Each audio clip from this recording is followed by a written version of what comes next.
Hi, I'm Haley Ellis, and for my Cup of Culture presentation, I decided to read the book Soul on Ice by Eldridge Cleaver. To say the least, this book was really interesting.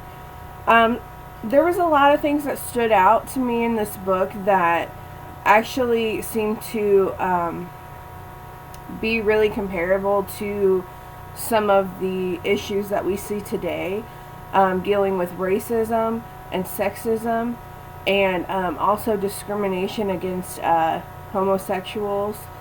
And there were a lot of interesting things about this book.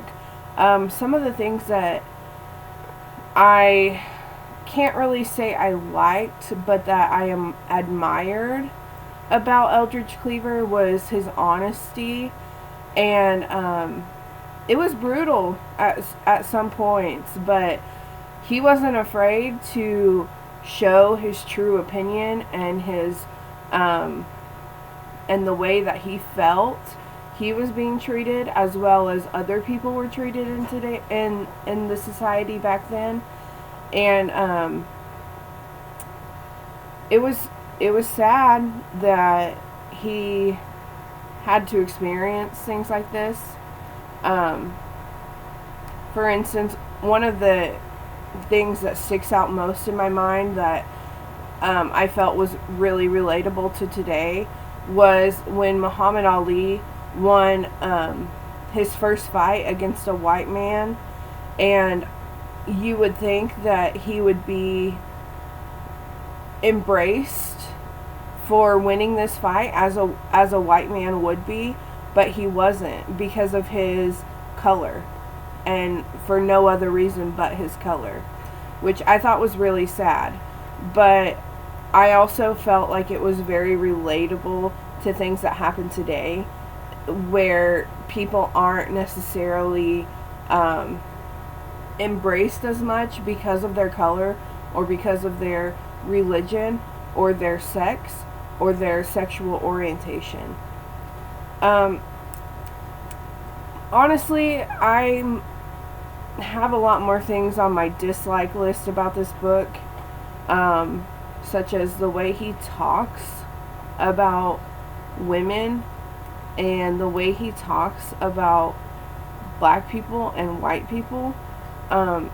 It's terrible. He was hateful, and he raped white women because he hated them because of what white people were allowed to do and how white people looked at black people.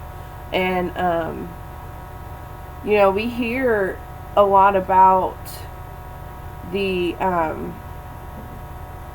world today, even when how white men are superior and they're on the top level, and women, blacks, Asians, everyone else is just below the white man.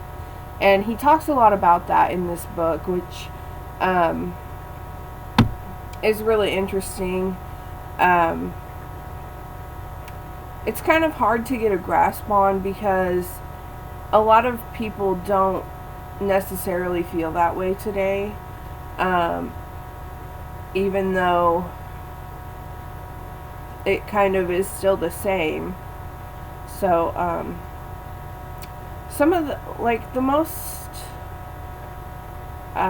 the thing that I learned the most about this book was just to treat everyone fairly, and to respect everyone and give everyone a chance.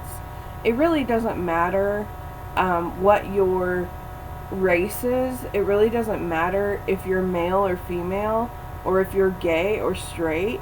Everyone deserves the chance to be treated equally.